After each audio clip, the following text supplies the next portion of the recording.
rise. New Jersey warriors, grit and pride. Built back what we had, ain't no we find. Make America great again, fists to the sky. Restore the family, we gon' rise high. Street feelings don't need no disguise. We live it loud, we ride or die. Jersey Shore, we got the fight. Stand together through the night. America first, raising the flag. We ain't never gonna lag.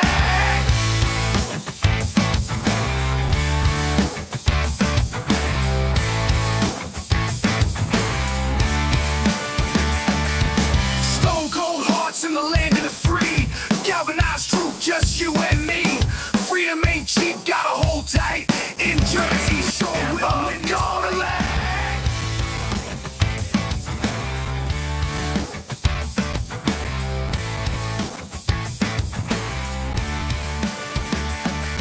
Stone cold hearts in the land of the free. Galvanized truth, just you and me. Freedom ain't cheap, gotta hold tight.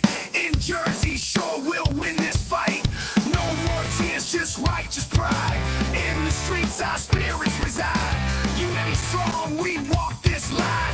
One big voice, it's our time. Jersey Shore, we got the fight. Stand together.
Generation fighters take the stand. From shore to shore, we reclaim the land.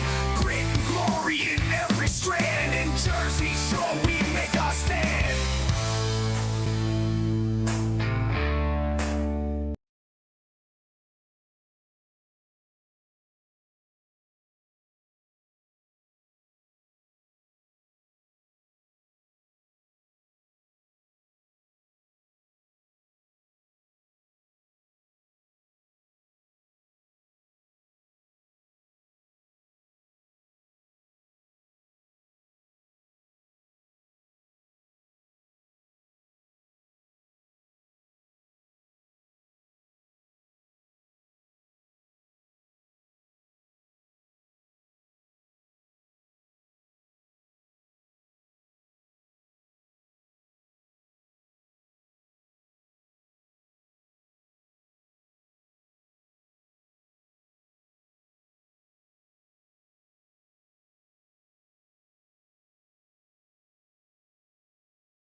All right, live look right now over at the Supreme Court, or a look. Some backlash from conservatives today over today's recent decision rejecting the Trump administration's effort to keep $2 billion worth of foreign aid frozen. The focus of the anger for some, Justice Amy Coney Barrett. She was sworn in 2020 after being picked by President Trump in his first term. Both she and Chief Justice Roberts sided with the liberal justices in a 5-4 decision.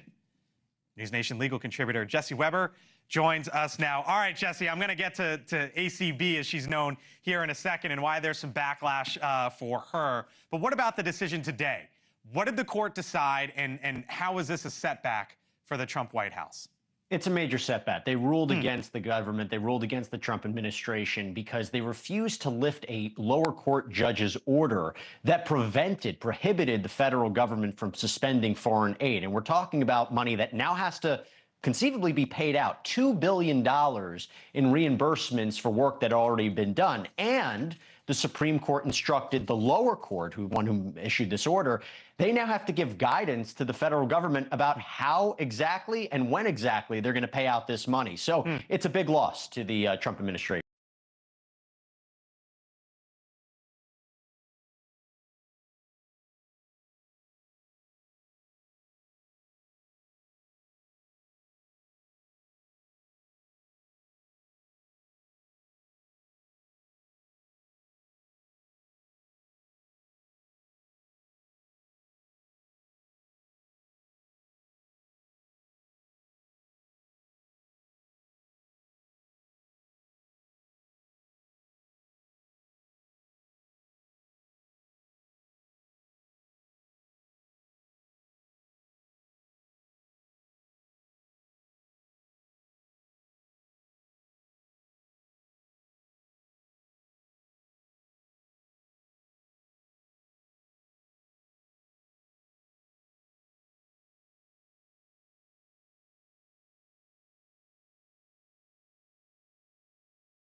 had a nice run of 20 years. Okay, now it's time to move on. You know, go to the back, go to the hall and sign the list. Yeah, exactly. That's what it's about. I mean, and Yeah. and that business, if you don't produce, you get replaced. Right. If you're a slugger, hey, all right, you got to go. We're going to get another guy out of the hall. You're not going It's to work. true. Yeah. So that's why Yeah. they be held accountable. They get all up in arms when Elon Musk sends out an email just to make sure they're alive. Tell me 5 things you did this week. That's all he wanted. Yeah, just to make sure you're alive. Yeah. Respond. He wanted a response. That's Yeah. it. You know, he So didn't care if you answered 5 questions. He just wanted to see if you were alive. So yeah, and it's just like I don't know. What are they afraid about? Why don't they want to answer the I email? don't know. I don't know. I mean, It's you know what it is? You're probably getting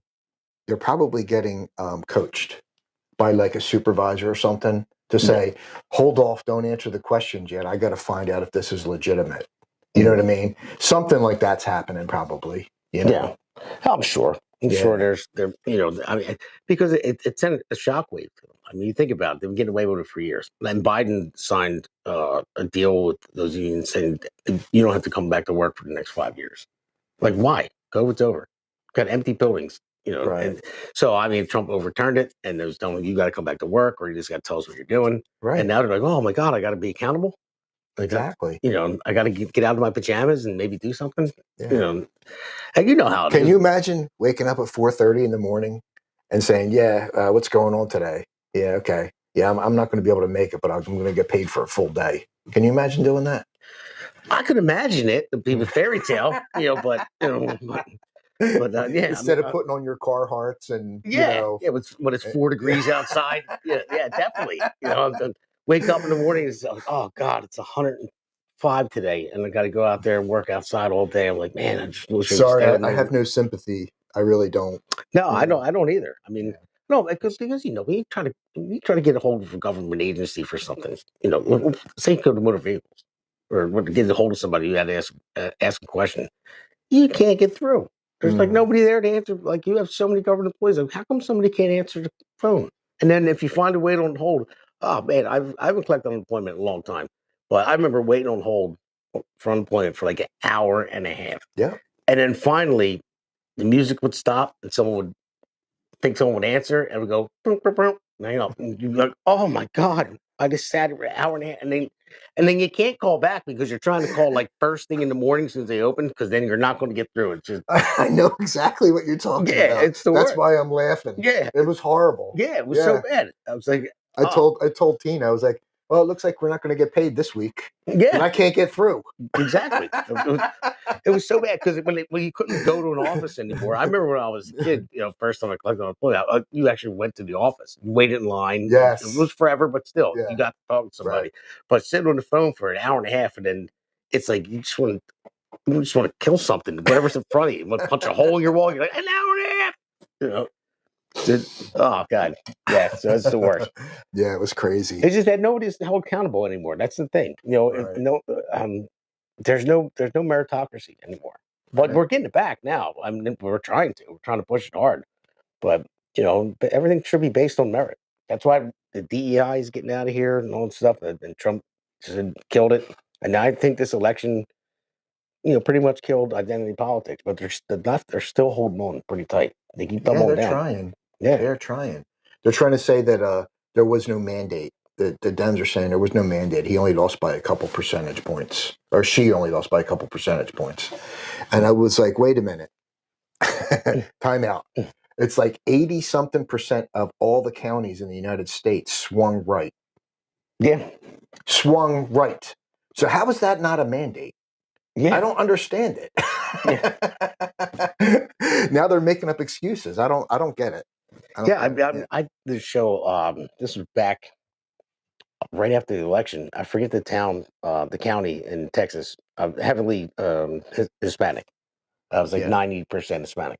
And in 2016, Trump lost it by like, I don't know, 40 points, something like that. And then in 2020, he lost it by about 20 points. And then in 2024, he won it. Like, so in that amount of time. Which county was this? Is there a representative from that county? I forget the name of it. I have to go back to that old podcast. I don't have it in front of me. It's not Al Green's. No, I don't know. I wish it was. I wish, but maybe it is. Maybe that's why he's up there shaking his cane. Oh, that was funny, and that was another thing we talked about on the last 2 episodes as well. That was a mess. The Democrats can't even stand up and clap for a kid with brain cancer and all Well, that. I found out today there was a representative from New York that she was the lone person that But she's the one that stood up and clapped. Yeah, yeah, she stood up for the child. Mhm. And Laken Riley, and she clapped. So, it makes me feel a little bit better that there's some humans still left out there. So, I mean, yeah. I mean, at least it showed that they care. I just I talk about it all the time on the Democrat side. John Fetterman, he was a complete shock to me.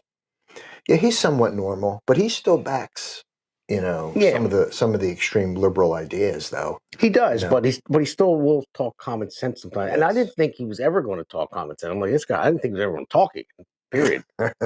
But but he kind of shocked me with some of his common sense things, and he calls out some Democrats sometimes, and he even voted Republican a couple times. So I thought he was going to switch Republican because Scott Presler took a picture with him, not too long ago, and put it on next, and he said, "Big news coming soon." I'm like, Well, I know John Fetterman was on Rogan too. He seems like a normal guy. yeah. It wasn't that long ago, honestly, Damon, that I want to say during Bush, the Bush administration, the son, Mhm. yeah, George Jr. That Dems and ours were kind of like still friendly. Yeah. You know what I mean? And if you got a chance to talk to it, if you conversed with a Democrat and debated with a Democrat, they still thought, they were kind of like, they thought in a normal sense. Yeah. You know what I mean? They weren't like crazy. They weren't extreme as they are now. So now I don't know what's going on now. Like, I don't understand how they can support extreme left liberal ideas now. It just doesn't make any sense. You know what I mean? I mean, yeah, you're in the trades. Mhm. They're all Dems. They're all Democrats. You know what I mean? But they usually vote R Yeah. because they like guns, Mhm. right? And they don't like taxes. They're not crazy about the extreme liberal ideas. And then they like to raise their But kids how they want to raise them. They like normalcy. They have common sense. right. Yeah. So I don't understand what happened. Yeah. I don't understand. I think it was agenda pushed a long time ago, and I talked about it in the past couple shows and radio show. Again, everybody, if you're out there listening, just Google it, look it up. Go to January 10th, 1963. Google it, and you'll see it was Congress. They brought up this Communist Manifesto. It's like 40 some ways to divide America from within. And if you read them all, man, you'd be scared. You'd be like, wow, like all this is happening. Take over the schools, take over the media. I mean, everything that's happening right now, it's unbelievable. It's like it was like the long game somebody has been playing to infiltrate. And it seems like that. It seems like with the colleges, those kids going to college and the teachers are teaching this stuff like, Marxist ideals. Yeah, I don't. Yeah, I don't. Until you get, I just can't imagine. I just don't understand that. And they're getting paid a pretty penny too, just to teach your kids yeah. extreme liberal viewpoints. Yeah, I mean, and I mean, as well as I do. We're common sense people. Yeah, So it's like, you look at it, you're like, what? Like, what are they talking about? I mean, I don't think these kids ever even ever faced any true adversity. They were given everything, and they were told that, well, you deserve this, you deserve this handout. Government should take care of you. And I'm like, yeah, that's right, they should. Like, no, go out there and work. And they don't have that work ethic. I know my kids will. I mean, I'm going to raise them that way. yeah, absolutely. Did you ever see any Charlie Kirk videos? Oh yeah, I love Charlie Kirk. Yeah, he goes to all these colleges. Oh yeah, when he has yeah. And he faces off with them too. He does. Yeah, and he does an excellent job. Like, I don't think I could do that. what he does. You know, I could never have the answers ready like that. You know? Well, no, you know, he's quick. I mean, Yeah. I mean, I could do it, but nowhere near as good as him. I've done it a couple times where people interrupted something. I was giving a speech. It was for New Jersey Project, and well, there was other people doing the speech, and I talked a little bit, and then all these protesters showed up. And they were like, "Trans kids are kids too," and they were like interrupting everything. So I went over and I talked to them, and I figured out the easiest way is to have a conversation. Ask them questions. But none of them talked. But there was one gay couple there. They were probably around like 30, and they were willing to talk. So I asked them a question. Well, obviously I know why you're here. You know why I'm here. I'm like, well, so let's have a conversation. And I said, well, do you guys have any kids? And they're like, no. And one of them was a teacher. And I said, okay. I said, well, I have two. At the time, my son was 4. My daughter was she was 9. And I said, well, my son's 4 years old. I said, he doesn't even know who he is yet. You know what I mean? He doesn't know anything. I said, like, we watched Spider-Man the other day. And I said, for like 10 minutes, he's like slinging webs, thinking he's Spider-Man. I said, but if I told him he's Spider-Man, he would think he was Spider-Man. And then if he climbs up on a rooftop one day and try to sling web to the neighbor's house, Right. it's not going to work out well for him, is it? Right. And we got into a bunch. That's the same reason why, I tell him that, Santa Claus is real. Because I tell him that he's real. And Santa Claus is real, kids, by the way. Santa Claus is very real. So, but yeah, you know what I mean by that. And I said this last week as well. But that's the thing. It's like, they're not, their brains aren't developed enough. And you want to teach them stuff like that. And we'll get into that in education later because we're going a little far. Like I said, we're going to go down deep rabbit holes this whole show. I mean, Oh man. going to one thing to Okay. another. But yeah, I mean we'll just roll with it, But, Okay, sounds good to me. But one thing I want to do is I want to talk about this book right here, this Bone Deep Blues. So Bone Deep Blues is ripped from today's headlines by New Jersey author Brian O'Callahan. This book is an award-winning international bestseller that delivers action, suspense, and humor. The story follows J.D. Walker, a former Navy SEAL turned blues musician, as he confronts a human trafficking network led by a figure known as the Ice Queen. When those close to JD are taken, he finds himself in a high-stakes chess game. An auction to sell his brother's fiancée is about to take place. Brian O'Callahan, a former police detective, combines personal experience and extensive research, weaving in his passion for blues music. Bone Deep Blues kicks off the J.D. Walker action series and tackles the pressing issue of human trafficking with well-developed characters that spring to life in his fast-paced narrative. This exhilarating book is now available in print and digital format on Amazon.com and thebigdogmedia.com. So this Bone Deep Blues, a J.D. Walker adventure, is by Brian R. O'Callahan. He's a local guy in New Jersey. So you don't have to be in New Jersey to buy the book. It's a good book. So get out there, Amazon.com, thebigdogmedia.com. And by the way, it has a 4.8 out of 5-star reviews. Wow. So let's go to our next segment. From the mind of Brian O'Callahan. Buy it today at Amazon.com. Enter the dark world of betrayal, kidnapping, and human trafficking. Verified readers call Bone Deep Blues powerful and engaging. Gripping, well-written, exciting. Buy it today at Amazon.com. A must heart-pounding read. Amazon verified reviews say it's a super storyline, excellent, thrilling. Experience the magic. Order now from Amazon.com. Choose from digital, paperback, or hardcover edition. Generation of fighters take the stand. From shore to shore we reclaim the land. Grit and glory in every strand. In Jersey Shore we make our stand.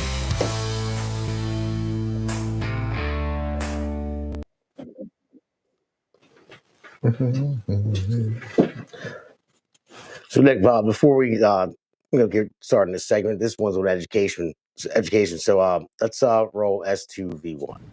Oh, I'd like it to be closed immediately. Look, the Department of Education's a big con job. For weeks, President Trump has talked about shutting down the Department of Education. CBS News has confirmed the administration is expected to issue an executive order directing newly confirmed Education Secretary Linda McMahon to start the process of dissolving the department. Lawmakers grilled McMahon on the topic during her confirmation hearing. I am really all for the president's mission, which is to return education to the states. The department is downsized. Would the states and localities still receive the federal funding which they currently receive? Yes. McMahon also acknowledged only Congress has the power to close the department, and getting that through the Senate is.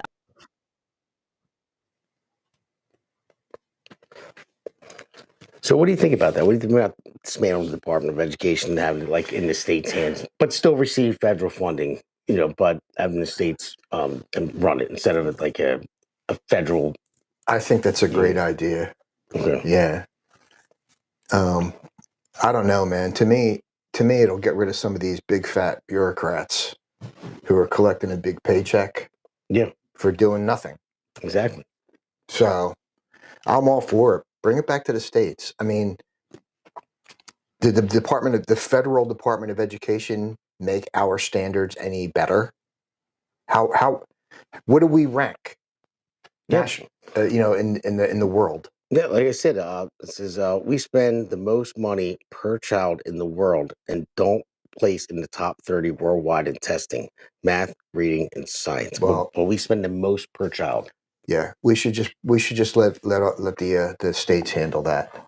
Yeah, I think so too, man. I really do. And you know, before I became a county commissioner, I was on the Board of Education in Franklinville, and I think cost per student back then was like $15,000 or $16,000 a year per student.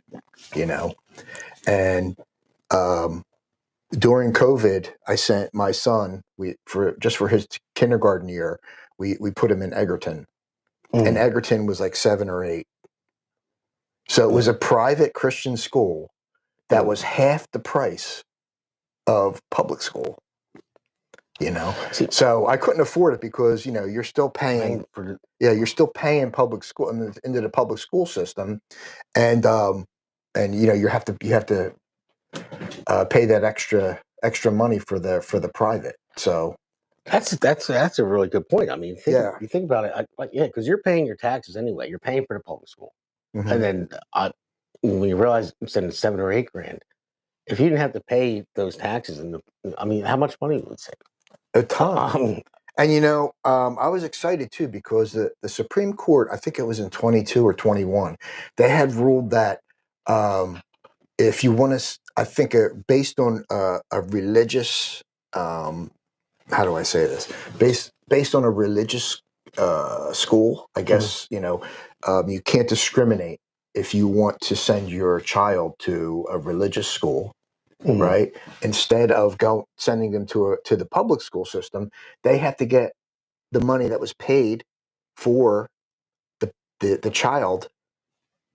If he was to go to he or she was to go to public school, that money goes to the parent, and they could send their child to the Christian school or the religious school, whatever it is.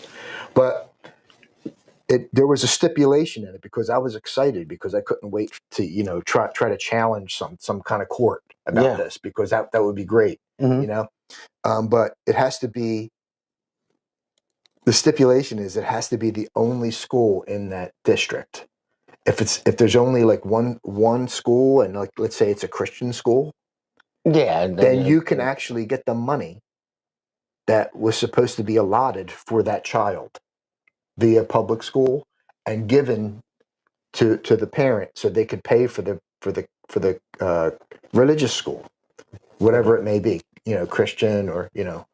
So is that something that's active right now? Yeah, but there's a couple, you know, like I was ready to roll with that. I'm like, yeah, I'll take that money and I'll use it to go to a private school, but it's only if that school there's only what if you're Jewish and you want to go to a Jewish? Well, what if you're Catholic or right? So if Muslim, whatever it might be, it has to be such that the only school in that district is a private school. Well, there's no public school. So that was the only stipulation for the Supreme Court ruling. So I can't remember when it was, but I was kind of like excited about that because I kind of thought that he'd be able to extend his. That's not a bad idea, but that's where school choice comes in. You know, Right. you should be able to go outside of your district. Mhm. I mean, why not? I mean, if you're willing to take your kid there, I mean, you can't ask them to say, okay, you got to bus my kid, you know, an hour away. But if you're willing to take them to the school that's in your state that you want them to go to, you should be able to do that. Yeah, I agree. You know? Yeah, as long as we get the money that we're spending per student. Exactly. Yeah. Yeah. Yeah. So, you know, and it actually sounds like you'd be saving the taxpayer money by doing that. Probably. Yeah. I'm gonna look into that. I never heard of that before. Yeah. Because when I lived in Philadelphia, I got lucky that my daughter, I didn't want her to send her in public schools in Philly, but she got into or whatchamacallit, wow, I just drew a blank on it. What do you call it? Schools, not the private. Parochial? No, the oh my God. Well, it was the types of it's schools that's not beholden to the state or anything else, or it's not a private school, it's not a public school. It's the well, it'll hit me. I can't believe I drew a blank on it, but she won the lottery to go there because so many kids trying to get in. We got lucky. So a school choice. Yeah, it's not that. It's about a All right. I'll skip over it for now. I can't believe it. My wife's probably watching like, you idiot. It's going but yeah, but she won the lottery. She only went there for 2 years, then we moved to Jersey. But and then West Effort has good public schools. But that is a great thing. I mean, because I just think that, you know, the agency has turned out to be a slush fund for teachers unions, which have become very powerful under the Department of Education. This agency has been great for administrators, but horrible for students, especially minorities too. And so I remember that these administrators laid off making more money than the teachers at the local level. Mm-hmm. So saving taxpayer dollars right there. I mean, it's just like Doge going in there and cutting it. And well, I don't think that they can get rid of it unless they vote on it. And I think that's kind of like one of those situations where you need 60 votes from the Senate, and that'll never happen. Yeah. You know what I mean? Because of the Dems. They'll never vote for that. Yeah. So you could kind of like dismantle certain departments. You can keep the Department of Education federally, as a structure, but you can actually start dismantling within. You know what I mean? And transfer them to existing departments within our government and save money. You know what I mean? Yeah. Yeah. So there's just a lot of waste out there. I mean, I didn't know about this. I want to look into that, man, because that's what, something. that Supreme Court decision? Yeah. Yeah. I mean, to go outside your district, I mean, and you could take the money because as well as I do, on the taxes we pay, in the state. Yeah. I mean, and you should be able to have that choice. If you don't like the school your child's in. I agree. Yeah. I'm totally on board with that. So. Yeah, because I'm Catholic too, so I got to send my kids to CCD and all that stuff. So, and it's a pain because it's early Sunday mornings and before church, and then so you got to get up extra early. And you have to pay for it as well. But if they went to a Catholic school, then I wouldn't have to send them to CCD. But I don't know, man, it's been a long time since I've been to a Catholic school. Wow. Yeah, well, going back a long time. Me too. I first are the nuns still allowed to hit kids or what? No, they probably wanted to hit me back then, I'm sure. I'm sure they did. Because I know that one of the priests I went to Catholic school through first through eighth, and then I went to it was a Catholic school in high school as well, but Catholic school that was in the city of Philadelphia, and the priest used to be a boxer, and before when you were allowed to actually hit the kids, there was a boxing ring in the basement, and kids thought they were tough. He'd take them downstairs. I didn't think you're tough. But when I was going, I saw the boxing ring. I heard the stories, but he couldn't do it anymore. But he was old anyway. I probably could have took him. No, probably not. He was big, so I was this big in eighth grade. But yeah. So that's the way he used to work back in the day. But my dad would give me all kinds of stories, the roar and the knuckles, and all that stuff. But no, I mean, it's still no matter what it is, it's still be the parents' choice. You know, and Yeah, I'm totally on board with you on that. Yeah. It should be the parents' decision. You know, so I mean, Donato is he's fortunate because Franklin Township schools are very good. So, you know, but if they weren't good, we'd have to pay out of pocket again. You know, and the only reason why we sent him to Egerton that 1 year was because of COVID, and they were kind of like relaxed about all the rules. You know what I mean? They didn't have to put a mask on while they were jogging 5 miles. You know what I mean? Yeah. Yeah. The body needs oxygen. Yeah. Yeah, I remember going to my daughter's school and they all had to wear masks. And then when they go to eat their lunch, they're all at these long tables sitting even closer than you and I are. And they pull their masks down and they're all eating lunch. It's like that doesn't make any sense to me. You know, but it doesn't. Yeah, I know. It was the scamdemic is what it was pretty much. I don't know if you ever had. But if you remember Biden when he gave his speeches, which was very few, but during the COVID era, he would put his mask on when he got to the podium. Do you remember? Yeah. He'd go like this, and I'm like, that makes no sense. Yeah, where did this come from? You just walked 9 miles, you know, without a mask, and you're going to put it on, whatever. Again, it can't make sense of that administration at all. But the one thing I want to, when we're talking about schools, if you could put that picture up there about Mount Laurel, W. So this picture right here, this is posted by New Jersey Project. It's Mount Laurel, New Jersey second graders class trip to Alice Paul Center for Gender Justice. Acknowledges that trans, non-binary, and gender non-people have the right to self-identify their gender freely and without anxiety. So you really think that second graders need to know about they could be, gender justice and non-binary? I didn't even know that was a thing. Yeah, that's Did you say Mount Laurel schools? Yeah, Mount Laurel School. Yeah, the New Jersey Project put it out there. No, it's silly. The whole thing is silly. It's ridiculous. Yeah. Now that I didn't even know that because I follow New Jersey Project. I follow them. I didn't read that. Yeah, I just saw it. I don't know if Nick Stouffer put it up or, but it came from the New Jersey Project. That's what well, I saw after you read that, I instantly got agita. So well, why? It doesn't make any sense. Yeah, why? Let kids be kids. Yeah, exactly. You know? It just doesn't make sense to me at all. It really doesn't. But right. Well, they're always trying to push an agenda, man. It's ridiculous. I don't. Yeah, it's almost on purpose to ruin everything, to just ruin like this country. If you confuse kids and you indoctrinate them so young, you turn them into what they are in college. You get these college teachers that teach these different things. That's why you have these college campus riots and everything. And some of them are paid to do it too. And that's why you have the one guy that they try to deport. He was pro-Hamas, anti-Semitic, and that's all he did was spew hate. Khalil? Yeah.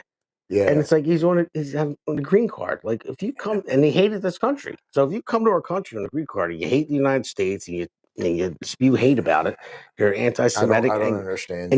And you're backing a terrorist group. So after he gets arrested, right, and they're thinking about deporting him, a judge blocks it. Yeah.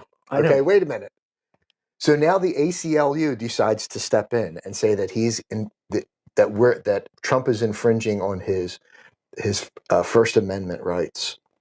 The ACLU decided to step in now. Okay, where were they a couple of years ago when they were blocking our freedom of speech on social media? Yeah, where were they then? Yeah. Now they decide to show some force. I don't know, man. Where were they when they infringed on the rights when they were arresting people praying outside of abortion clinics? Yeah, I don't. I mean, where were the guy that got arrested when his daughter was raped, and he arrested him, and he went off in the school board meeting. He finally got off of it because they figured out what had actually happened. Where were they then? I don't. Where were they when all the nuts that sit down on the highway and block a whole highway. And it's my right to drive through this. I got to get to work. Where were they there? If I'm in an ambulance, I got to get to the hospital. Where were they there? It's like everything. It's backwards, and they'll blame Republicans for everything that they do, pretty much. But that's the thing, though. The Civil Liberties Union, it's supposed to be made up of normal, everyday individuals, correct? Yeah, well, you would hope so. Yeah. So why would they? Just doesn't make any sense to me. Like, you don't have one person in there going, nah, they're breaking First Amendment by not allowing us to write stuff on social media. You know, you would think one person would say, nah, we have to say something. We have to do something right now. But, you know. Someone on a green card. If you're a green card holder, do you even have? If you're not a citizen, well, you're actually a green card. You're a temporary citizen on a green card, but the Secretary of State is allowed to step in and how do I say this? Get rid of that situation. The Secretary of State is allowed to denounce, not denounce, but get rid of green. You know, like if there's somebody that's breaking the law, he's allowed to step in and say, okay, well, you got to go. Your green card doesn't matter. You got to go. Got it. Yeah. Too. Well, we'll see what happens with this one. Yeah. You know, you never know. I mean, I don't know. Well, did I prematurely jump to a different segment? No. Oh, okay. No. We were talking about it earlier too. I mean, so there's a lot of stuff. Listen, I told you, we're just going to go down any rabbit hole possible. It doesn't matter. We go off base. You know, it's going to happen. It happens every show. Yeah, we just go down whatever everyone talk about. Because this Khalil though, he is pro Hamas, correct? Yeah, he's pro Hamas. He denounces the United States. I mean, if you're in a green card in the United States and you denounce the United States, you hate the United States, and you're pro terrorist group that the United States deemed a terrorist group, and you're pro them, okay, then you got to go. Why didn't he just go live with them then? Yeah, exactly. I mean, it's that simple. Yeah, you know, it's like I mean, like I'm a veteran, so I appreciate this country. You know what I mean? I've seen other countries. All right, this is the best one. Okay.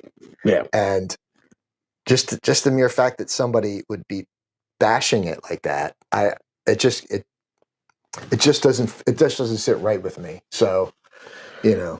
No, it doesn't either to me. I mean, I'm happy to be here. I see what goes on in other countries. So when they had the whole Gays for Palestine movement, you know, and Gays for Palestine. Oh, you hear about that? That's kind of like, how do I say that? Oxymoron. Yeah, who said? Why don't the gays go to Palestine and see how they're treated? They'll throw them off a rooftop. And who said it the best? I forget who it was, but it said that's like chickens for KFC. They better stay here. Yeah, I couldn't believe it. Yeah, they had all their flags and their T-shirts. I'm like, wait a minute. I'm like, if you go over there, you know what's going to happen to you? And then I forget who it was, man. And someone's like, that's like saying chickens for KFC.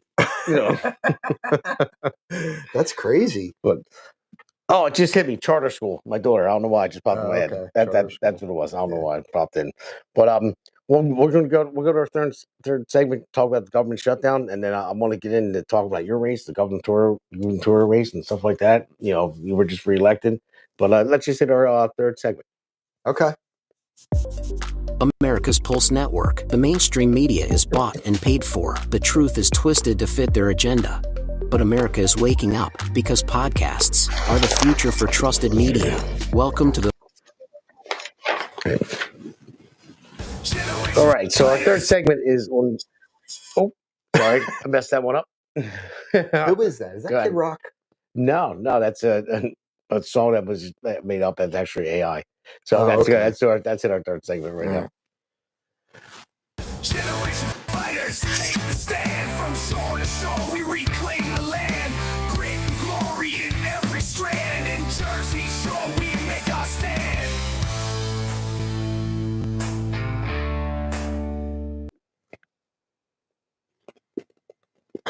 I named this Deep Cleanse because of the government shutdown. That's the whole reason. You know, you go back and forth with the Democrats, if you look at them when they, like a year ago, you hear them talking about different things. You can't have a government shutdown. It's going to hurt the economy, kill jobs, this and that. And then you look at they flip flop, and you'll see how they flip flop on the border. Chuck Schumer, man, that guy is all over the place. Like when he talks about the border, we got to secure it. I'm going to play some clips, and you're going to see. Wait a minute. How about when they're protesting, they launch into a song? Oh Like, God! it's like, what do they do? Yeah, oh God! It's like they sing everything. Like, it's really, like they're out of ideas. They don't have anything else to do. They're out of ideas. Oh, they're, my God. they're just okay. Let's just sing. Because our policies didn't work. We don't know what we're doing. We can't. Do you remember the Democratic convention that they had? Oh yeah, they interviewed one of the candidates there, and she launched into a song. Oh my God! Instead of answering the question, she started singing. And I'm like, what? I couldn't. What am believe I it. watching? I couldn't believe it. Yeah, I know. I saw that. I'm like, you have to be kidding me. And then you have to say, I mean, everything they said there. I tortured myself when I watched it. It's crazy, man. And then she said, go up, and instead of saying why she wants to be the chair or whatever, and it just goes and starts. I don't even remember what she sung. Like something about. I can't remember. It wasn't the "We Will Overcome" or anything like that, was it? Yeah, that was it. We will overcome. That was it. Yes, yes, we will overcome. Right. Well, how? That was her speech. Yeah. Yeah. So it's like, yeah. Well, that's why we will overcome. What are you going to overcome? How are you going to overcome it? Like, tell me what you're going to overcome first, and tell me how you're going to overcome it. Tell me what policies you stand for. Yeah, it's like someone saying, "I'm going to come in. I'm going to cut taxes." You're going to start singing that too. Yeah. I'm going to cut taxes, and I'm going to give everybody freedom. Well, how? What are you going to do? Like, how are you going to subsidize it? Like, give me a plan. Give me something. Well, we will overcome. Sure. Oh my God! Just keep it up, Debs. I like it. I like it a lot. Keep it up. So, but. All right, so I'm going to start with Schumer, man. He's out of his mind, but this is not just Schumer. This one's on like immigration, and then we'll go into him this flip flopping on the shutdown and everything. So let's roll S3V2. Now, this comes as V1, sorry, Democrats V1. have not yet responded to the White House's counteroffer for border security to end the shutdown and fund the government. Here's more on how Senate Minority Leader Chuck Schumer has shifted on his stance on immigration over the years.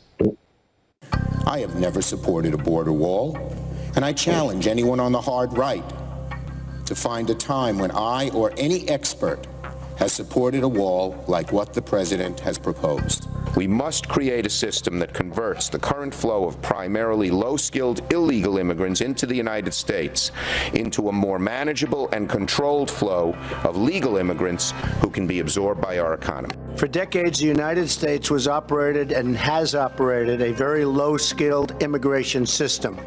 This policy has placed substantial pressure on American workers, taxpayers, and community resources. When we use phrases like undocumented workers, we convey a message to the American people that their government is not serious about combating illegal immigration, which the American people overwhelmingly oppose. But we are a land of laws. We have borders. You said it. They're illegal immigrants. They're not supposed to be here. People who enter the United States without our permission are illegal aliens, and illegal aliens should not be treated the same as people who entered the U.S. legally.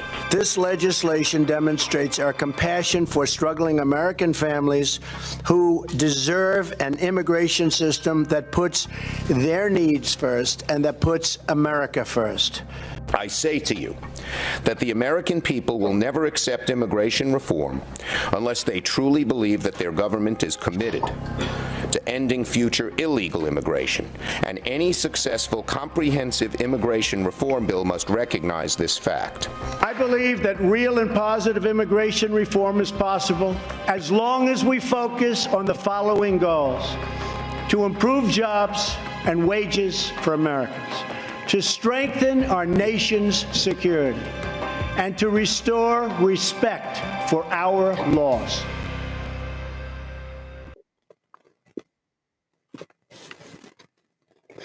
See, now that's complete hypocrisy.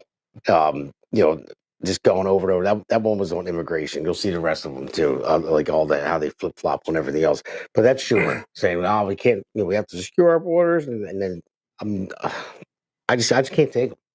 I can't. It's just they're all anti-Trump.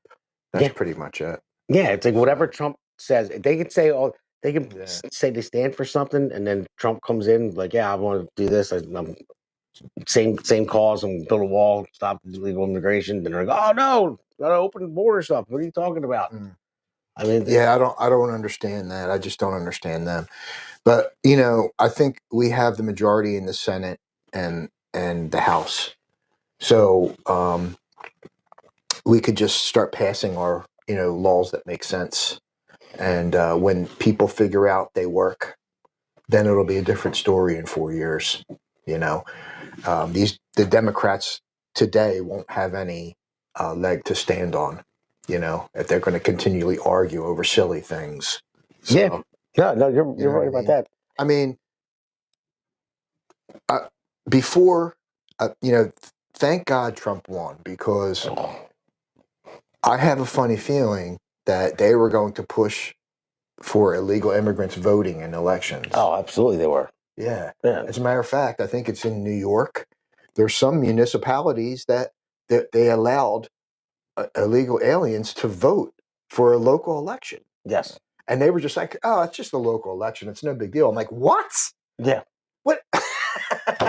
So, that was their plan. Okay. I don't really think I think they're with us. You know what I mean? I think deep down inside, Democrats believe that, we should secure our borders. But they see like 9 million votes. That's all they see in their head. 9 million votes. Yeah, You it know? was a power grab. They don't care. They don't, Yeah. I mean, that's the thing. I don't think they really care about the country. I mean, there's Republicans too out there that don't really care about power. I mean, it's not just Democrats, but a majority, I would say, Democrats. It's all they care about. They will stick together no matter what, no matter how wrong it is. It doesn't matter. And they do. The Democrats, they stick together lockstep. Yeah, they do. You know what I mean? They don't care about blowing out spending. It's just about kicking the can down the road. Let's stay in power a little bit longer. Let's keep kicking it down the road and keep racking up debt. And that's what, I don't know. It's almost on purpose, man. I really think the Democrat Party was hijacked by, some type of special interests. Yeah. And the thing is too, like one thing that worries me though, Trump only has 2 years. It's 2 years to push this through. I mean, like James. Well, that's to say, if the midterms are going to flip Democrat, I don't think they are. Well, here's the thing. The way I see it, like James Carville said, and I can't stand him. He's a wacko too. Yeah, I can't stand him, but he is smart. He doesn't know what he's talking about sometimes, and he's like, you know what? The best thing to do is just sit back and wait for them to make a mistake and then you pounce. And that's a good strategy, and I just don't want Trump to make a mistake because the media is still against him. That. Now he's pushing these tariffs pretty hard, and I talked about it last week as well. It's kind of making an unstable stock market. It's volatile because people are afraid to invest. Like he's going to tariff, and he's not going to tariff, and he's going to tariff, and then now he's doing it. So I mean, I think it's a good bargaining chip, definitely. To bring their tariffs down and even out the playing field, or threaten with a tariff to get his way with something like secure the border. But if he lets it go too long and the economy dips and stock market goes down and inflation doesn't go down, even though it did a little bit, it went down to 2.8%, which it should be at 2%, but it went down a little bit since he's been in. But people care about their wallets, so that's the bottom line. Yeah. So I mean, if what he's doing right now is it's gonna hurt a little bit before it gets better. But I just don't want them to pounce on him. And he has basically, I would say, a year to like get his plan in order and have everything shoot back up before that midterm. So everyone says, okay, his plan worked. So, and I mean, I have faith. I do have faith that it's going to come through. But I mean, when Trump talks about the tariffs, he always references President McKinley's time period before he got assassinated. He said that McKinley instituted tariffs and it worked. The country was prosperous. That was like the whole industrial age, the start of it, you know, and there was no income tax then. And then we're talking about like in the early 1900s. Yeah. It wasn't that long ago. So that the country was operating for like 180 years without income tax. So 180 years without income tax. Yeah. And guess what? We had bridges. No, we didn't have bridges. We had public transportation. We had trains. We had schools. We had, let's see, what else did we have? We had everything that we have today before they started instituting this income tax system. You know what I mean? Yeah. And I don't know, man. To me, it just seems like it's extortion to the American taxpayer. I think it is too. I think because I get it. Our country became so powerful that every other country figured, okay, well, we can leech off of them and we can charge them higher tariffs than we charge them. And you know that's the reason that was the reason behind it. And Trump was the only one that stepped in and said, "Whoa, wait a minute, you know, you're ripping us off." Yeah, which they are, and we send them aid for everything else all the time. I mean, it's like, you know, we're getting ripped off all over the place. Right. So and that's why we're. Well, what he's saying is we should at least have a reciprocal tax. Yeah, which means that if Canada is going to, they charge us. Did you know that they put tariffs on us? Okay. If they're going to charge, let's say, for example, 25% tariff, we're going to do the same.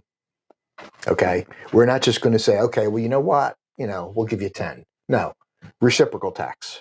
Yeah. So I guess the point is to drive them both down, because if you know, if everything goes up and they just keep matching everybody going up and up and up, I mean, it's going to be costly for everybody, for all the consumers, you know, and you got to plateau somewhere. Now we'll outlast anybody with tariffs, you know, but I'm just looking at people feeling it in the United States and be like, midterms come around, but oh, wait a minute, you know, so hopefully, you know, I know it's going to hurt a little bit before it gets better, but the off ramp has to be like within the year. So the second year coming in, you know, everything is going up and everything's the golden age starting.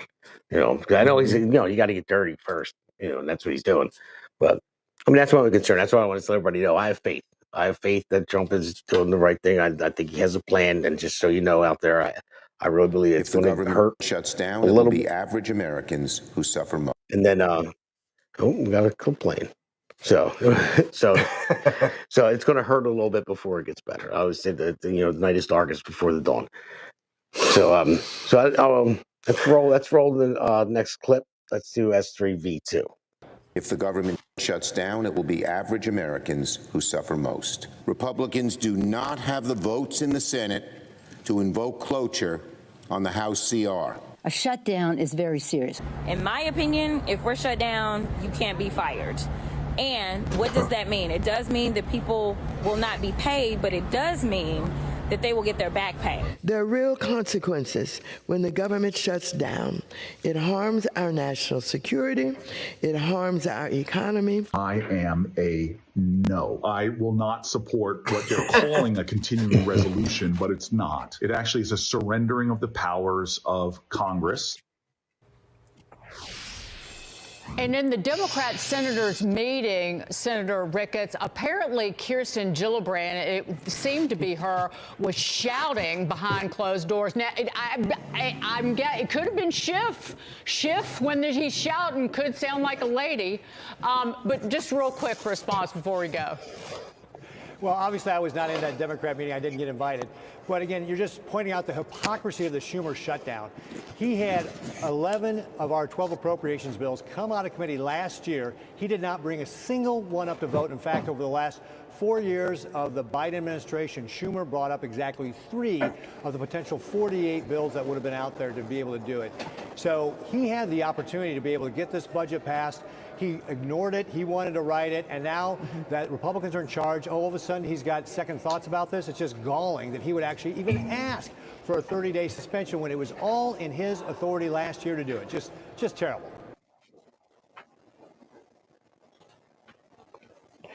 Yeah, so I'm gonna just to get to it. I want to I want to roll the next clip where he caved. Let's go to S3V3. After hours of reportedly heated closed-door meetings Thursday, Senate Minority Leader Chuck Schumer changing his tune, saying he'll now vote to advance the GOP spending bill to avoid a shutdown. A big step towards getting the bill to President Trump's desk. While the CR bill is very bad, the potential for a shutdown has consequences for America that are much. Yeah, so there's Schumer again, that flip-flopping again. All of them. They're saying, can't have a shutdown, can't do this, can't do that. And then all of a sudden, now all of a sudden he cares. Yeah, because he knew it was going to be put on him. Yeah, okay. And he had the cave. And the thing is, and I think what they realize is you shut the government down, then it goes to the president. He decides what government entities are still going to run. Exactly. So there must have been something that Schumer was like, nah, we can't go to it because I need this. Yeah. You know what I mean? We don't know what it is yet, but yeah, exactly. And so it was part of like Biden's bill. I mean, it is spending money.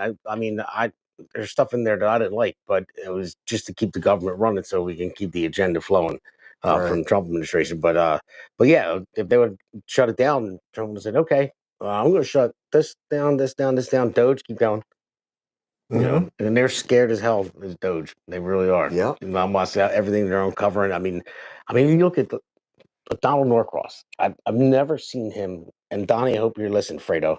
I call him Fredo, but so he's never been so.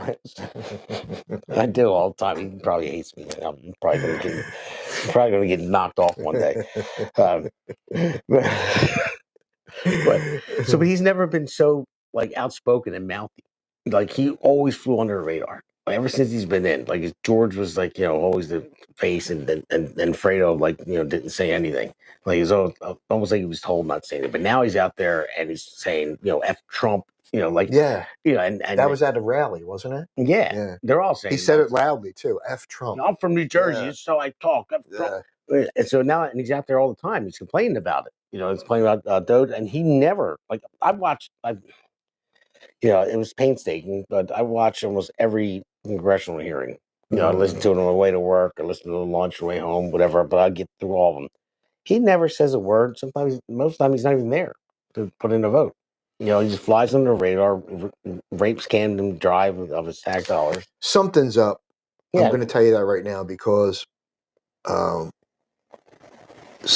most of your, I shouldn't say most, there are some Democratic Congress people, senators that they're supposed to be making like $275 a year, and they're multi-millionaires. Oh yeah. Okay, so they're going to get found out. They're going to get found out.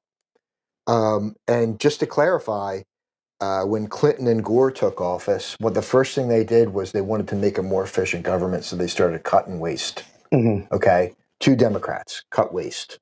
Okay, I don't know if Obama ever did it, but he mentioned it in some of his speeches in the very beginning. We need to cut waste. Okay, it's a normal thing.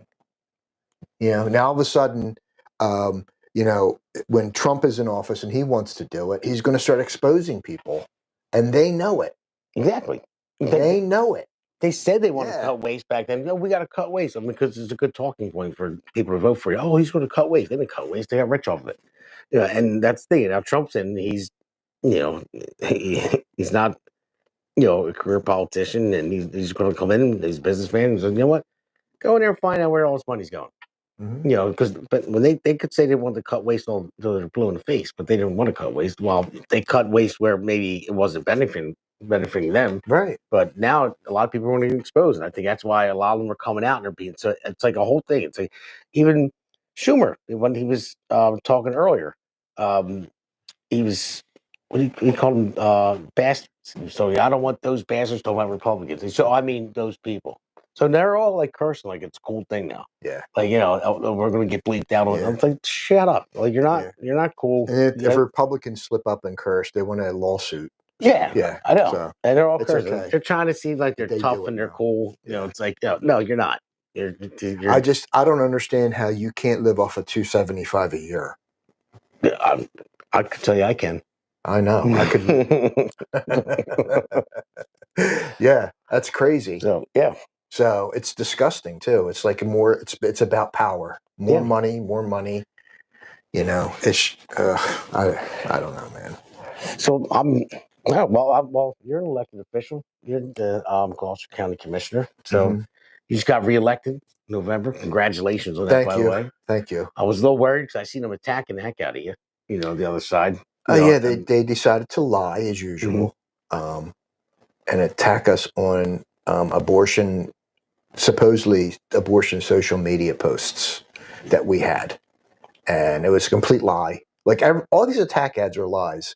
You're not allowed to sue anybody because it would take an act of God to find somebody guilty for a political campaign. So you're allowed to lie.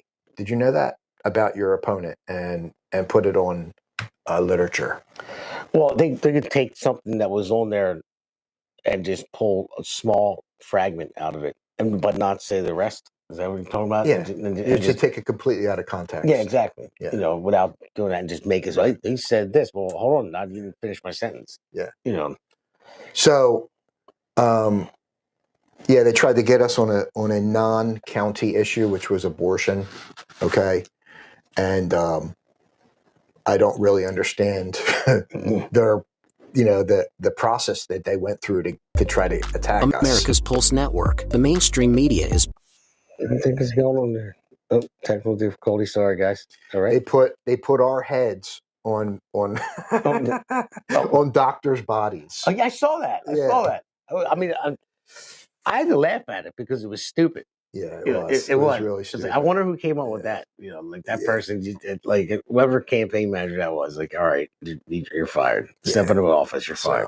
And everything in it was a lie. So, but we persevered, and we won again because we walked our ass off. Yeah, we hit a lot of houses.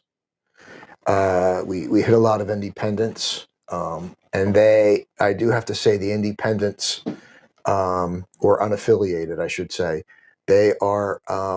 You have to earn their vote. Yeah, they ask a lot of questions. You know what I mean? And if they like your answer, they're on board with you 100%. You know, so I actually liked that. You know, it was pretty cool talking to the unaffiliateds because they want to know. You know, it seems like their concern is greater. You know, well, it's kind of like because they're not a Democrat, not a Republican, and they want to hear who the better candidate is. And Exactly. That's why they're unaffiliated. Right. You know, they don't want to be holding to a party. Yeah. You know, they want to say, all right, if you're a Democrat, sell me. So, right. If you're a Republican, sell me. Exactly. You know. So, I had one person ask me about a situation on an intersection, and I didn't know exactly the right answer for her. And she goes, "Well, if you give me that answer, if you come back and give me that answer, I'll vote for you guys." I'm like, "Okay." So I did the next day. I found out the answer, went back. And she goes, "You guys got my vote." I was like, "All right, thanks." Yeah, there you go. I mean, it's a hard work. I mean, I'm doing it for the constituents, you know, and they see that. Right. Not just somebody out there that runs TV ads all the time and doesn't knock on their door. I mean, the person to person thing is. I had very one important. individual who had a Jesus flag. This is a good story. I had a Jesus flag on their front lawn. It was instead of like a sign for like a candidate, it was just a Jesus on it. Okay. And you know, I was speaking with her, and the husband came up, and I said, "So, I really like your sign." That's all I said. And she was like, "Oh, do you go to church?" And I was like, "Yeah, I do. I go to church." And she's like, "Can we pray with you?" I was like, "Sure." So she walked out of the door, and we prayed. And she's like, you know, she prayed for the welfare of our country, and that, you know, she feels as if that, you know, we were the right candidates to go forward. And I was like, great. I mean, I could use all the help I can get. You know what I mean? Yeah. So yeah. Yeah. So if God wants to help me out, that's fine. You know what I mean? I'll take it. I'll accept it, God. Yeah, sure. But when me and Chris ran, okay, I may sound like a broken record right now, but I think it's important because what are the two biggest issues, do you think, that when people vote, they vote on what? What do you think? Well, are you talking about like policy issues, like or like just local? Sure. I mean, like I'm just talking about in general. In general, they want to see that you're. I would say number one, genuine and trustworthy. That you're going to deliver on your promise. Okay. You know, and you have to and you have to be in line with. You have to have your feelers out, like what the people want. You know, it's not just not about what you want. I mean, you can have your ideas, but it's about what the people want because you're going to represent the people, and they feel that you're going to represent them for their wants and needs. I think that's two big things. Right. Well, we ran on. Oop. Stop it! Come on. Somebody's calling me on Signal. Close that. There we go. Done. So anyway, it's okay. We ran on 2 issues. Okay. First of all, in 2020, we ran and we lost. All right. Chris and I. And it was very, very close. They weren't even expecting that. You know, the two goofballs, who, me and Chris, we came so close, but we lost. Okay. So we decided to give it another shot in 21 and we won. Okay. We ran on 2 issues, corruption and taxes. Okay. Oh, now, yeah, I know what you guys did. Yeah. And even though we won, we were still outnumbered 5-2. Okay. And honestly, we are there, to make sure that they don't pull any shenanigans. Okay. We're there for that. For 4 years, this is going to be the 4th year in a row now since we've been in office. We're going to have a flat tax in Gloucester County. That means the county budget is not going to get raised 1 cent. We're going to have a flat tax for 4 years in a row. Okay. And everybody said, "Oh, but you're going to be outnumbered, so it doesn't really matter. What you can't control that." Well, I'm not saying we controlled it, but I think we played a big part in it. Because right now, you have municipalities that are all Republican, from mayor, council, all Republican. Okay. Yeah. And some of them have had historic tax increases locally. Historic. And you're like, did we vote for Republicans or did we vote for Democrats? Yeah, right. I mean, yeah. I mean, we're two guys, two individuals, okay, on the county board, 2 Republicans, okay, and we fought hard to try to get the taxes flat. I mean, Gloucester County has a huge surplus to begin with, so maybe it's a little bit easier, and our bond rating is phenomenal. So, we had the, and I do have to say it was a joint effort, but we have the know-how to realize that, people are tired of paying taxes. Okay, they are just disgusted with it. It's just a vacuum that never stops. Yeah. You know what I mean? I know. At some point, it has to stop. So from now on, Chris and I are going to start calling ourselves the Gloucester County Doge team. Nice. So 4 years in a row, flat tax from Gloucester County, and actually Gloucester County is the only county. No, I'm sorry, not the only, but the county in New Jersey that people are flocking to. They're moving into this county more than any other county in the state. That's awesome. So, yeah. No, that is great. And it was funny. I went to an event with Bill Spadea last weekend, and I filmed on Facebook Live, and I got to ask him a question. I said, and he knows who I am. When I went to ask him a question, and I told him, Jersey Shore Podcast, Murder Falls Network. He's like, "I'm supposed to be on your podcast, right?" And I said, "Yeah, I hope so. You better be." And I asked him a question. I said, "How do you feel about a New Jersey Doge?" And he's like, "Yeah, absolutely." And he was at an event, and he brought it up, and he said he was the only candidate that got booed because he brought up the New Jersey Doge. He said it was full of bureaucrats, in there, and none of them wanted it. So, but he said, "But I'm going to go after it. I'm going to, and that's why I'm supporting Bill. I've had Ed on here, and I like Ed, and not Justin Barbera. He's a great guy as well. And I told him I'd even help him out as well. But I'm supporting Ed. But I think everyone has a right to run primary. But I'm supporting Ed. I'm sorry, I meant Bill. So I'm supporting Bill Spadea. So I can't wait for him to come on. I was just talking to Scott Pressler last night too, and I'm looking forward to him coming on. He said he's going to come on as well, and we're just want everybody on. I want to hear everyone's opinion. I mean, I know you worked your ass off. So are you talking? Are you asking me my opinion for governor? Is that what you're asking? Well, you don't have to if you don't want to. No, I'm not saying that. Yeah, but I know Bill just he won Camden County 2-1 in that vote because I had Kimberly Stewart on a radio show last night. Sure, I should be on the podcast next week as well. Kim is a good person. She really is. Yeah, she is. She took a lot of heat when she first got in. A lot of people went after her. Well, you got the cabal attacking her. Yeah, I know. I mean, the person that was in there before her, it was the most horrible human being I've ever met in my life. Yeah. So I'm glad Kim is in there. Yeah, I know. So I was glad. I actually, Eric Simpkin. He was on the show. Yeah, he's a good dude. Yeah, he has no filter. No. Like he's coming after you. Right. So he was on the show here. Yeah, he was here. Last Monday was. Yeah, I think it was last Monday. The Monday past one before, but he just went off. He was. I wanted to call it Eric Unleashed, but he was calling it the Uniparty. Like that was his segment. So I'm like, go ahead. So he's just going off and he's ripping all these people. I'm sitting next to him. I turned my buddy Pete was on the right. I said I should have had that disclaimer that we have on 92.1. The views and opinions reached here, not. But he wanted to get. But he did say, if you remember, because I listened to it, and I actually enjoyed it. I enjoyed the rant. But he did say that whoever wins the primary, he's supporting the Republican candidate. Yes, he'd rather it be Bill. You know what I mean? But he says whoever it is, then I unfortunately have to vote for that person.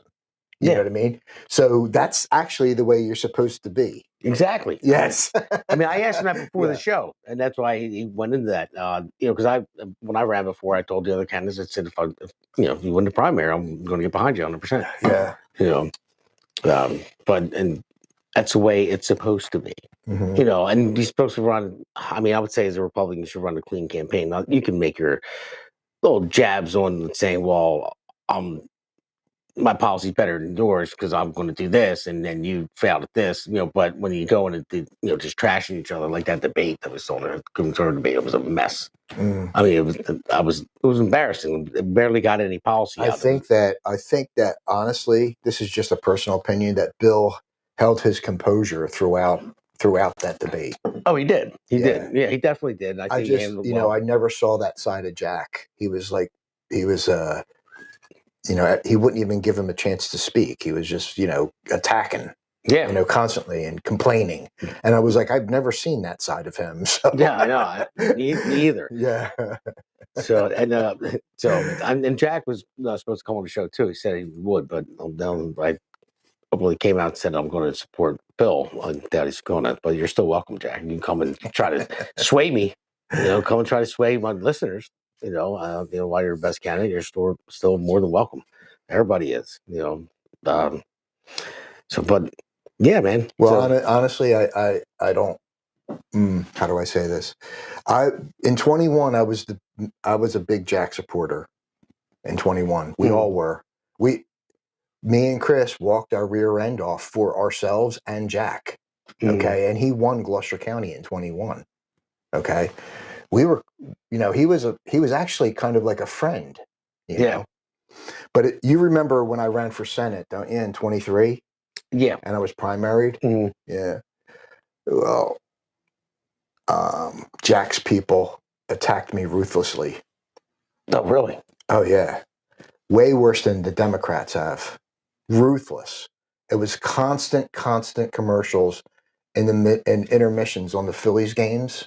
So made sure that people saw it. Oh, really? Phillies game? Wow. Yeah, it was, and they attacked my family.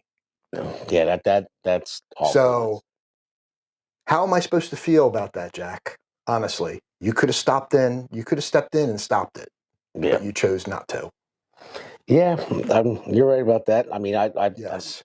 I went through the same situations with other people that I've helped out a lot and didn't get any type of return and no type of help, and actually went the other way. Right. You know, and you know, it's politics. You know, and you learn as you go. But you know, you think when you put so much in to help somebody in their campaign, you know, and then it's You your would turn. think that would be reciprocal. Exactly. You would Yes. think so, but it's not always like that. Sometimes it is, you know. But people, not everyone's like you and I. You I know, don't know, man. You know, that's what everybody tells me anyway. Oh, it's just politics. It's politics. No, I disagree. Especially with personal attacks. You know. well, personal So, tax, yeah, especially personal tax, they're bad. yeah. Even through the personal tax with that, and even the personal tax, we ran for commissioner again. I mean, how'd your wife handle it? Like, was she? Because it's got to be tough. On the last re-election one, where they tried to attack us on abortion, because I saw it's kind of like Facebook. She wasn't. No, when I ran for Senate and they were attacking me. All right, my wife was livid. She was pissed. Yeah. Okay. She thought that I didn't deserve that. You know what I mean? Yeah. And honestly, this is my own party. Yeah, right. Yeah. You know what I mean? Yeah. They attacked me worse than the Dems did. So this last time, it was kind of like a joke because we all thought it was silly that they were trying to attack me on abortion, all right, the abortion issue, when it's not even a county issue. Like, Yeah. I think everybody knows that. You know what I mean? So, well, that's all they had. You know, Yeah. that's all. That's why they got shellacked in the presidential race too. Yeah. Like it's all about abortion. I'm like, okay, it's in the hands of the states. We're over that. You know, Mhm. but because they don't have any real policies. You know, if they had something real, then they would have won. You know, I mean, that's that simple. And I kind of think they wanted the two Dems to win, you know, just so they could have control again and they could, you know, sneak some things through. Oh, of course. You know what I mean? Without us seeing it. Yeah, they always have an agenda that's not for the people. Oh, can I say something real quick? Yeah.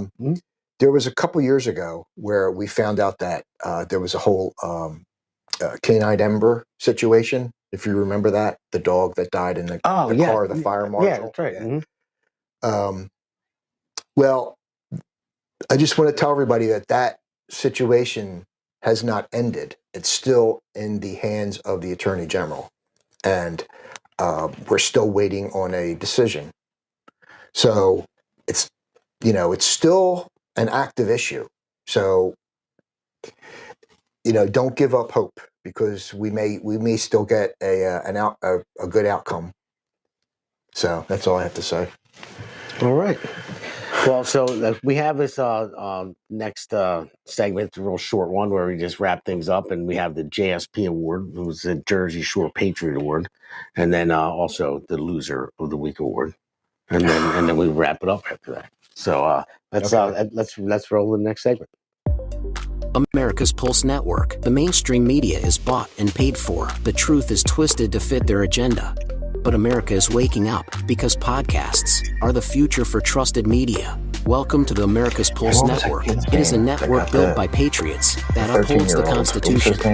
America's Pulse Network stands for God, truth, and the America First movement. There is no corporate propaganda, no government spin, just real news, real talk, and real voices fighting for faith, freedom, and the future of this great nation with common sense. Here are some of America's Pulse Network podcasts. Alexandra Levine Live, hosted by Alexandra Levine. Jersey Shore Podcast, hosted by Damon Galdo. The Conservative Corner, hosted by Seth Eisenberg. APN's The Pulse, hosted by Alexandra, Damon, Elena, and Seth. So tune into America's Pulse Network on the following social media platforms: X/Twitter, Rumble, Truth Social, Facebook, and YouTube. Join the revolution. Because the pulse of America beats for God and country. America's Pulse Network is for faith, family, freedom, and truth.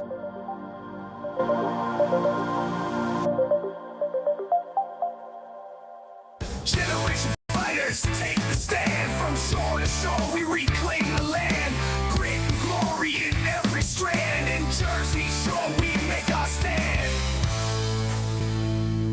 I never said.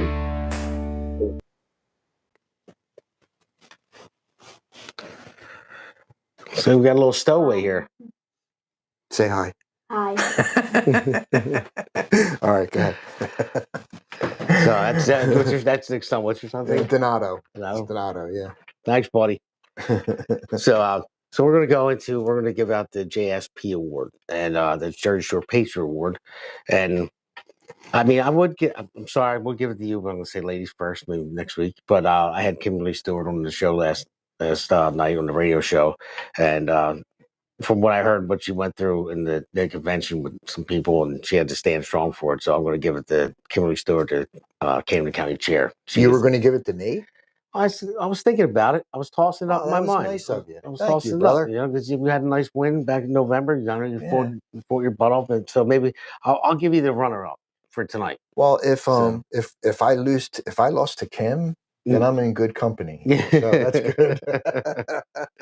But yeah, we had a great conversation last night. She's going to be coming on the podcast as well. Oh, she is? Yeah, she put up. Good. She's been fighting hard for Camden County, and she's been doing a great job.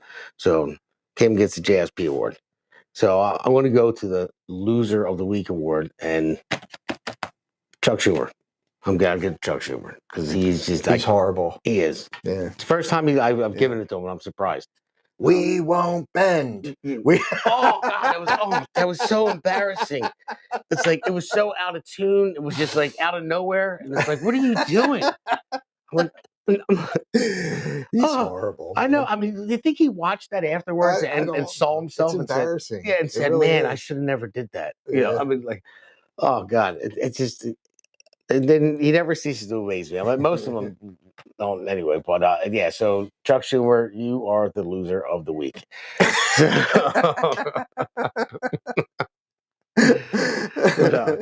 So no, I just want to remind everybody that we're under America's Pulse Network. You can go to americaspulsenetwork.com and check out our website. And we move to Monday nights at 8 p.m. and Friday nights 8 p.m. That's a Jersey Shore podcast. But then you can look for Alexander Levine live. She's at 8 p.m. on Tuesdays and Thursdays. My radio show is at 5 p.m. on 92.1 WVLT at 5 p.m. on Thursdays. And then we're going to be having the Pulse, which will be multiple podcasters on the network coming together.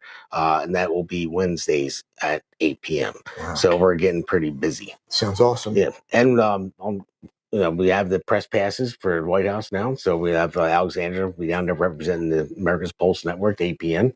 Yeah, I can tell you that. Wow. Well, yeah. She's going to be one of the She's going to be our own Peter Ducey down there. Are you serious? Yeah. Yeah. That's awesome. Yeah, look, man, I can't wait. I can't wait until I get started up. I'm excited about it. And she really is too. Is she part of the group that Trump is giving, newer podcast people that are giving them a shot to sit there and ask questions? Yeah, so I'm to be in the press room asking the press secretary questions, and out in the White House lawn, say Trump's walking to Marine One, getting the helicopter, can blurt out a question real quick. Awesome. Representing the network. Congratulations. Yeah, thank you. I mean, we worked hard. Our producer, other Damon back there, I mean, he worked his butt off getting all this stuff done. I mean, everyone's been working hard trying to grow this network and grow the podcast and just get the truth out there. And, working a full-time job with 2 young kids and then doing all this stuff, it's not easy, but, it's important. Who are you talking about, Damon? Both of well, he has grown kids. I have young kids. So this Damon, I'm Damon, not Damon. So I already said before. One time we were all sitting together, like his son's name is Damon. Yeah, you're doing these podcasts, and you still have a full-time job. Yeah, so does he. And the amount of time he has to produce this stuff, and I mean, he works tirelessly on it. It's unbelievable, and he's producing the other shows as well. So, so he works his butt off, man. But so where can people find you on social media and all that stuff? Well, I have a couple Facebook pages. You can contact me. Just look up Nick Desilvio. I have a commissioner page, Gloucester County Commissioner Nick Desilvio. And you can call me anytime you want. I have a business card that I hand out. Is that my business card? Nope. He was looking to bring something up. Yeah, you can email me through the Gloucester County website. Just look up my name, and it takes you right to my email address. And it's got the phone number on it. If you want my cell phone, it's 856-534-4647. If you have a problem, anything whatsoever, I work for you. So give me a shout. Yeah, the first time I met you, man, I mean, you were just a regular guy. Remind me of myself, regular guy that just cared about the people and cared about getting stuff done in Gloucester. I appreciate I always that. respected that. I mean, I always appreciate that. No, Thanks. seriously, always a solid guy, and you were straight shooter, and when I saw you before when there was issues, you would go out of your way to handle it. I try. Yeah. Yeah, you would do. I try to get at least somebody an answer if I can't fix it. So. All right, Kim, I'm taking away your award. I'm going to him now. But all right, man. Well, listen, thanks for coming on, buddy. Take it easy, brother. Yeah, Thanks. no I appreciate the invitation. All right, guys. So. Everyone, have a good night. God bless. And we'll catch you on Monday at 8 p.m. Take care.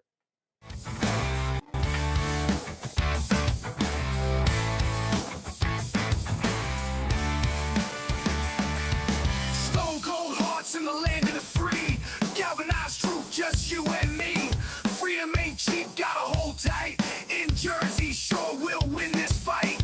No more tears, just righteous pride. In the streets, our spirits reside. Unity strong, we walk this line. One big voice, it's our time. Jersey show, we got the fight. Stand together through the night. America first, raising the flag. We ain't never gonna lag.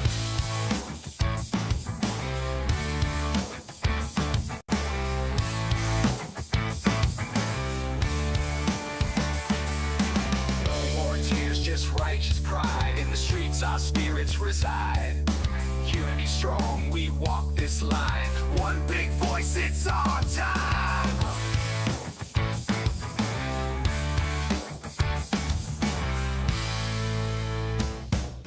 Generation fighters, take the stand. From shore to shore, we reclaim the land. Grit and glory in every strand. In Jersey Shore, we make our stand.